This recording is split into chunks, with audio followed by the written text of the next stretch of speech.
Kalau dilihat dari sel itu secara metabolisme selnya itu apakah ada perbedaan antara orang pendek dengan yang tinggi? Bisa bilang bahwa bayi ukurannya lebih besar dibanding orang dewasa. Kalau kita pengen umurnya panjang begitu Pak, apa yang harus kita lakukan? Polifenol dari tanaman itu memperpanjang umur.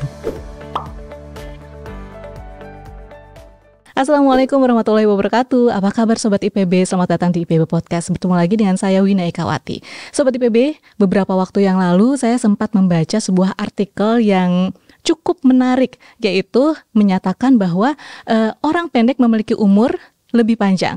Di artikel itu disebutkan begitu. Nah, kira-kira jika dilihat dari perspektif sel manusia, apakah pernyataan tersebut benar?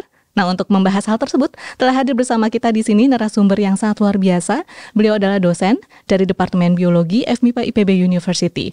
Dan beliau juga memiliki kepakaran di bidang neuroscience molekuler. Langsung saja kita sambut Dr. Berry Juliandi. Apa kabar Bapak? Alhamdulillah baik. Alhamdulillah Bapak. Baik Bapak, ini kita tadi saya sudah sebutkan bahwa saya membaca ada artikel yang menyebutkan orang pendek itu memiliki umur lebih panjang.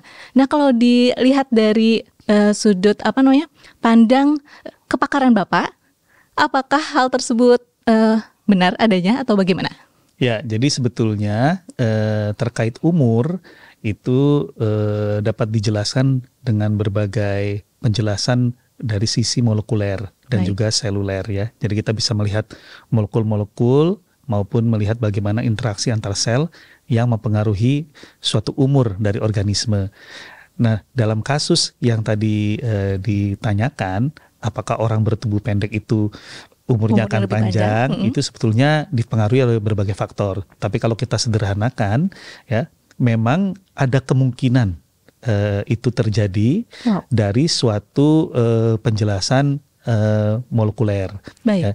Jadi ketika kita di awal mula kehidupan itu ada gen-gen yang sangat berperan di dalam pertumbuhan. Nah, gen-gen ini memacu pembelahan sel, pemanjangan tulang, dan lain-lain. Nah, gen-gen ini juga yang pada akhir kehidupan kita bertanggung jawab terhadap penuaan.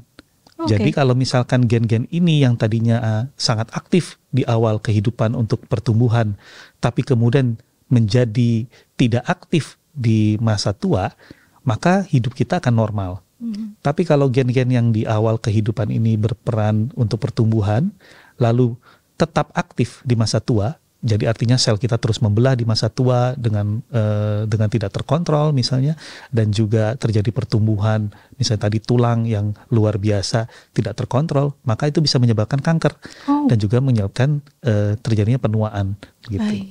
Jadi ini kita sebut dengan nama pleiotropic gene atau gen pleiotropic. Baik. Gen yang bermanfaat di awal kehidupan, tapi kalau tetap terekspresi di akhir kehidupan malah jadi tidak bermanfaat atau bahkan mencelakakan kita. Wow, menarik sekali. Berarti memang di tubuh kita jika dilihat dari sel-selnya gitu ya, dari perspektif sel-selnya bisa berpengaruh gitu ya, sangat bisa berpengaruh terhadap penuaan, terhadap pertumbuhan tadi yang sudah disebutkan oleh Bapak. Begitu. Iya, itu salah satu penjelasan. Salah satu penjelasannya. Berarti itu balik lagi, kita berarti bisa terpengaruh gitu ya sel-sel, karena sel-sel tubuh kita itu bisa berpengaruh terhadap kesehatan kita, begitu dong? Iya, jadi sebagai contoh, salah satu dari kegiatan dari kita atau dari suatu organisme yang sudah sangat relevan dan juga banyak buktinya bisa memperlambat penuaan, itu adalah restriksi kalori. Jadi restriksi kalori itu artinya kita itu membatasi asupan kalori, tapi tidak kekurangan gizi. Jadi membatasi makan, begitu ya, yang banyak kalori.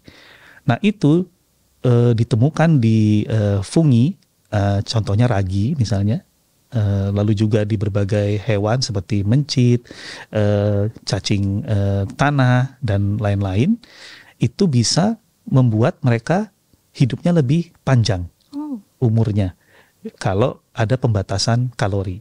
Nah, ini pembatasan kalori tersebut mengaktifkan suatu gen yang sebagai contoh disebut dengan nama gen sirtuin. Nah, gen sirtuin inilah yang kemudian membuat si organisme tersebut menjadi berumur panjang. Berumur panjang. Ya. Berarti kalau dibilang tadi manusia dengan tinggi badan yang lebih pendek gitu, itu memiliki umur panjang, itu nggak bisa serta-merta seperti itu ya, Pak? Ya, ada berbagai faktor lain tadi itu ya? Betul. Jadi itu hanya salah satu faktor dan bisa jadi itu tidak langsung berhubungan dengan tinggi badan, begitu sebetulnya.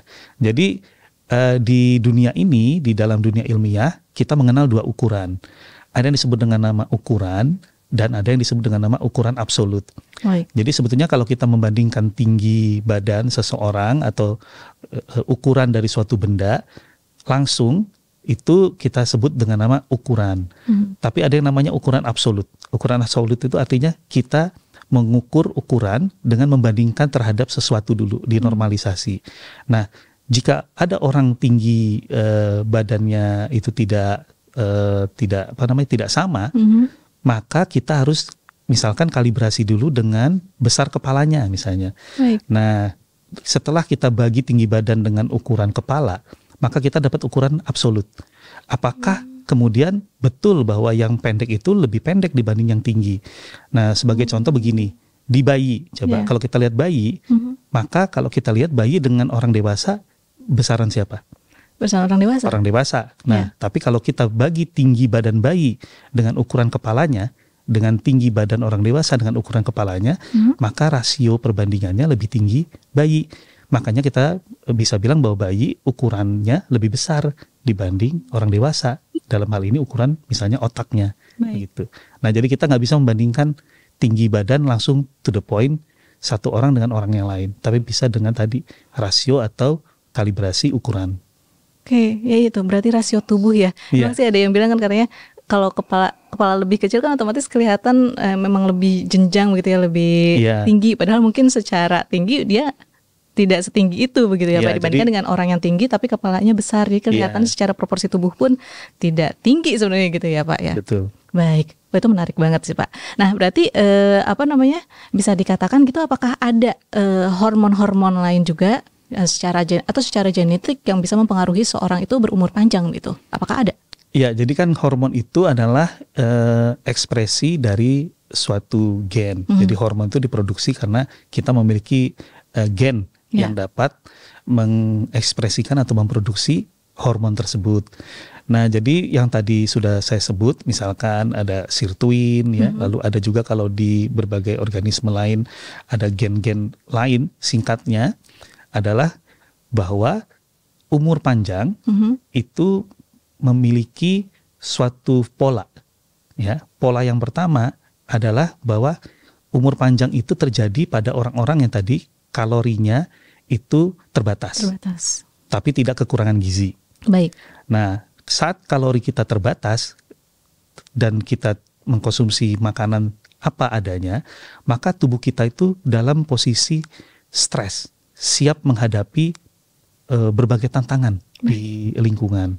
Nah, ketika itulah maka hormon-hormon stres kita akan meningkat sementara. Nah, peningkatan hormon stres sementara ini yang tidak berlangsung lama itu justru akan memperpanjang umur. Gitu. Nah, lalu yang kedua, selain kalori yang terbatas, itu adalah gerakan yang terus-menerus dan rutin tiap hari. Jadi orang yang selalu bergerak dan gerakannya itu memiliki tantangan, ya misalnya kerja keras, itu biasanya orangnya akan hidupnya lebih panjang. Baik. Dan yang ketiga, orang-orang yang hidupnya panjang itu biasanya memiliki sistem sosial, sistem pendukung sosial atau komunitas yang tanda kutip mendukung dia atau memelihara dia walaupun dia sudah tua, begitu. Nah, 3 ciri ini ditemukan berdasarkan hasil penelitian, ya, yang kita sebut dengan nama penelitian di Blue Zone. Blue Zone itu adalah daerah-daerah di dunia di mana penduduknya itu umurnya panjang. Jadi diteliti apa sih persamaannya gitu. Ada. Jadi ketika kita teliti daerah-daerah Blue Zone ini, ternyata kesamaannya 3 itu. Mereka makannya terbatas, ya, kalorinya.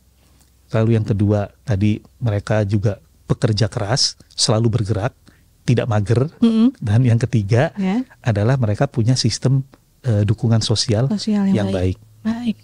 Ini menarik banget, Pak. Tadi Bapak mention hormon stres. Ternyata kalau ada hormon stres itu bisa bikin ada kemungkinan kecenderungan orang lebih panjang umurnya. Iya. Itu, tapi yang tidak terus-menerus. Tidak terus-menerus. Oke. Aku baru kepikiran jangan-jangan kita harus stres terus enggak ya? Enggak. Berarti ya. Jadi itu namanya intermittent ya, intermittent stress. Dan hasil penelitian kami di IPB ya kebetulan juga kita melakukan tuh unpredictable stress response di mencit yang kita berikan stres yang tidak terprediksi tapi tidak berkepanjangan, mereka memorinya lebih tinggi. Gitu. Wow, jadi stres itu perlu kadang-kadang ya, tapi tidak terus-menerus. Ya, untuk bikin tubuh kita naik kelas gitu ya Pak ya. Ya, dan sebagai contoh lagi yang menarik, ketika tanaman itu stres, mereka akan membuat metabolit atau senyawa di dalam tubuhnya. Nah, salah satunya namanya polifenol.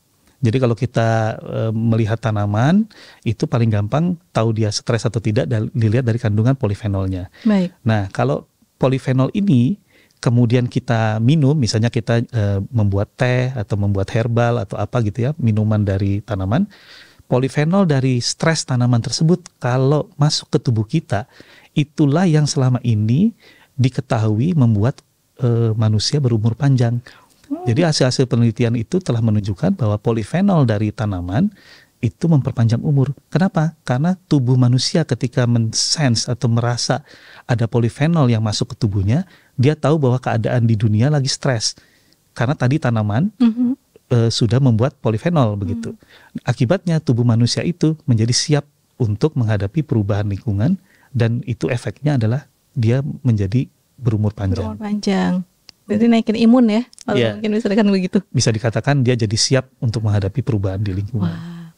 Jadi Sobat IPB, kalau tiba-tiba menghadapi sesuatu yang di luar dugaan gitu ya Pak ya, kita sudah planning kehidupan gimana, tiba-tiba di tengah ada sesuatu yang di luar dari ekspektasi kita dan bikin kita stres, jangan berkepanjangan ya Pak ya, hadapi. Terus stresnya itu insya Allah justru emang dirancang untuk membuat kita jadi lebih sehat gitu ya Pak ya. Dan stres itu juga yang tadi tidak berkepanjangan, itu sebetulnya juga meningkatkan tinggi badan.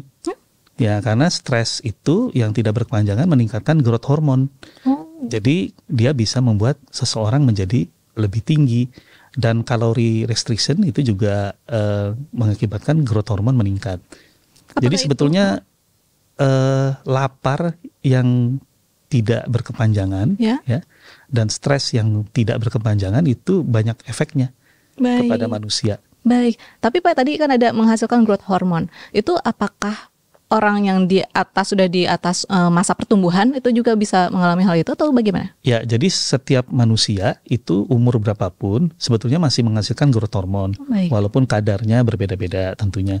Nah, yang membedakan adalah di cangkang epifisis yang ada di ujung tulang, itu pada anak muda atau yang masih pertumbuhan itu di situ masih ada stem cell yang terus membelah untuk membentuk tulang baru. Jadi ada banyak osteoblast namanya, sel tulang yang terus membelah menjadi osteosit, menjadi tulang. Tapi di orang yang dewasa, walaupun ada growth hormone, tapi cangkang epifisisnya itu sudah menipis atau bahkan tidak ada, maka walaupun ada growth hormone dia tidak bisa tumbuh lagi. Gitu, karena tadi sudah tidak ada osteoblastnya di cangkang epifisisnya. Baik. Tapi intinya sampai sampai di akhir hayat kita begitu, sel-sel tubuh kita ini terus membelah di gitu tempat-tempat tertentu. Baik. Ya. Baik. Terus Pak balik lagi nih Pak kepada tadi tinggi badan, pendek dan tinggi begitu Pak. Kalau dilihat dari sel itu secara metabolisme selnya itu apakah ada perbedaan antara orang pendek dengan yang tinggi? Ya, jadi sebetulnya yang paling penting itu bukan tinggi atau pendeknya, ya. Lagi-lagi itu semua disebut dengan ukuran yang biasa, ya. Yang kita perlu perhatikan tadi ukuran absolut setelah dikalibrasi atau dibandingkan dengan suatu indikator tertentu. Nah, yang terjadi kalau di dalam perbandingan yang bisa kita bahas itu adalah jumlah sel. Seseorang atau suatu organisme yang jumlah selnya banyak kecil-kecil, itu luas permukaannya totalnya itu lebih besar dibanding organisme yang jumlah selnya sedikit sehingga luas permukaannya menjadi lebih kecil gitu. Jadi kan kalau kita punya sel nih kecil-kecil banyak, maka ukuran sel itu kecil tapi ada membran sel kan. Baik. Membran selnya itu luas permukaannya akan lebih banyak totalnya dibanding organisme yang jumlah selnya lebih sedikit. Nah, itu mengakibatkan metabolisme berbeda antara kedua keadaan ini. Nah, itu mempengaruhi pertumbuhan, mempengaruhi juga adaptasi dan lain-lain. Baik. Gitu. Jadi lebih penting jumlah selnya. Yang lebih penting jumlah selnya, bukan masalah tinggi atau pendeknya seseorang, begitu ya Pak ya. Baik, karena berarti orang pendek bisa jadi dia lebih banyak juga gitu ya sel. Iya, bisa jadi orang lebih pendek belum tentu jumlah selnya lebih sedikit. Dan orang pendek belum tentu tadi ukuran absolutnya lebih kecil daripada orang yang tinggi. Baik. Dan balik lagi tadi Bapak kan sampaikan ternyata dari hasil studi itu ditemukan stres yang tidak berkepanjangan, kemudian juga produktivitas saat bekerja begitu ya Pak ya. Dan sosial yang baik gitu, dukungan sosial yang baik itu mempengaruhi terhadap panjangnya umur seseorang begitu ya Pak ya. Berarti ini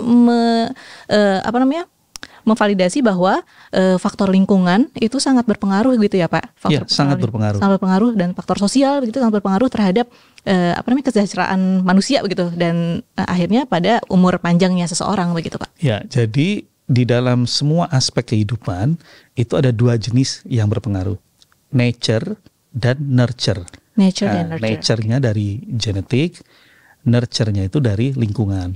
Nah, orang dulu bingung kok lingkungan bisa mempengaruhi gen.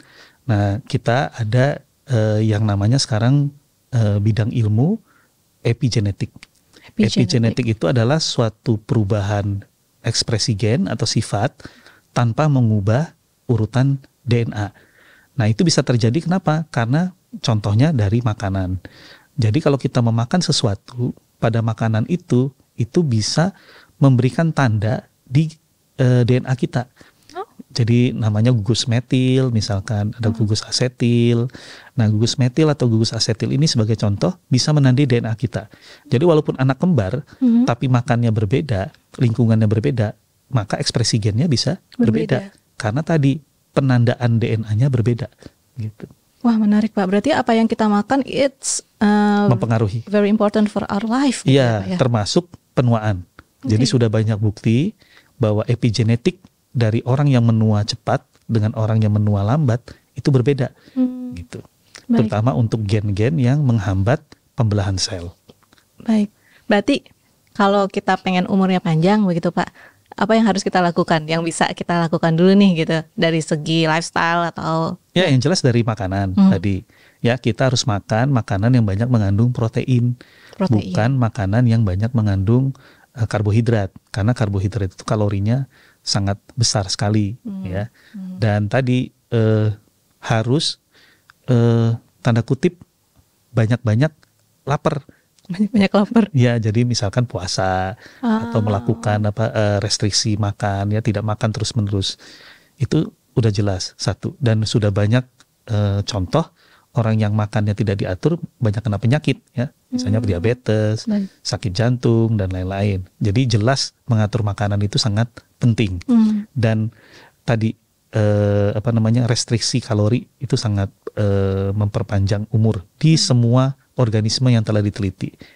Nah, yang kedua tadi bergerak ya. Banyak bergerak. Jadi bergerak kerja keras ya, seperti gerakan fisik ya, bukan gerakan otak, tapi fisik bergerak. Itu orang-orang yang bergeraknya sangat tinggi itu umurnya panjang. Baik. Ya, dan yang ketiga adalah berada di suatu sistem sosial yang baik. Ya, jadi ada keluarga, ada anak, ada orang tua yang menyayangi dan juga punya teman, tempat curhat. Itu semua 3 ciri ini ada di semua tempat di dunia yang penduduknya umurnya panjang. Oke. Yang kita sebut dengan nama Blue Zone. Itu di mana aja Pak? Apakah ada? Ada banyak ya. Jadi ada di Italia, kalau di Jepang ada di bawah itu di Kyushu ya. Dan juga di pulau yang kecil itu di bawah Okinawa. Oh, Okinawa. Oh, daerah Jepang iya, juga. daerah Oke, Jepang oke. juga Okinawa. Baik. Di Amerika ada juga, di Amerika Selatan ya. Jadi ada banyak.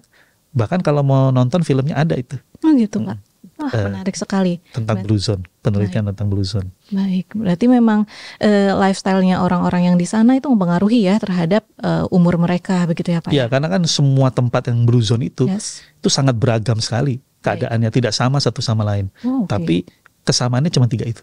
Kesamaannya itu, ya oke.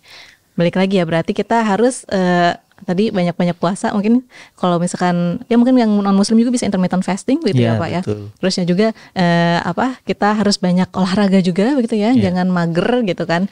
10.000 langkah per hari itu memang harus dilakukan sepertinya gitu ya Pak ya. Kemudian yang ketiga yaitu kita harus punya dukungan sosial yang baik gitu ya Pak ya.